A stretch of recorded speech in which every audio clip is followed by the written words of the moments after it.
77वें स्वतंत्रता दिवस की आप सभी देशवासियों को ढेर सारी शुभकामनाएं। आज हम हमारा तिरंगा फहराएंगे।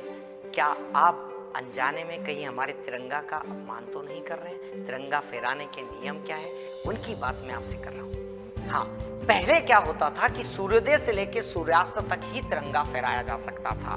बाद में हर घर तिरंगा अभियान के तहत सरकार ने कानून में संशोधन करके 24 घंटे में कभी भी तिरंगे को फहराए जाने की अनुमति प्रदान की है। साथ ही 24 घंटे का मतलब दिन या रात में तिरंगा कभी भी फहराया जा सकता है। इसके अलावा तिरंगा जो है हाथ से काते गए सूत, सिल्क अथवा खादी के कपड़े का बना होना चाहिए, जिसकी लंबाई और चौड़ाई का अनुपात 3:2 होना चाहिए। इसमें जो अशोक चक्र है उसके माप तय नहीं किए गए, लेकिन अशोक चक्र में तीलियों की संख्या 24 होनी चाहिए। साथ ही तिरंगे को किसी को भी सलामी देने के लिए नहीं झुकाया जा सकता।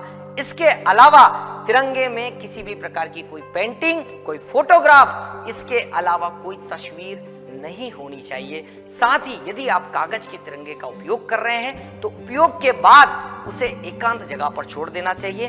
वो कभी सड़क या कूड़ेदान में नहीं दिखाया जाना चाहिए। अगर ऐसा होता है तो तिरंगे का अपमान माना जाता है।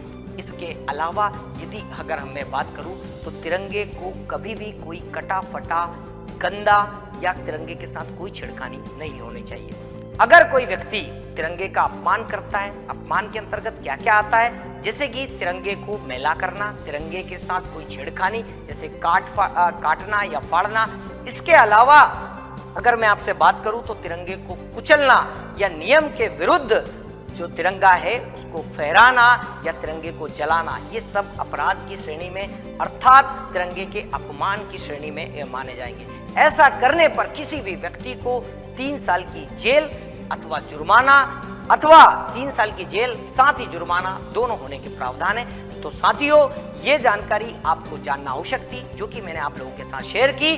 तो पुनः मैं आप सभी को 77वें स्वतंत्रता दिवस की शुभकामनाएं देता हूं। धन्यवाद।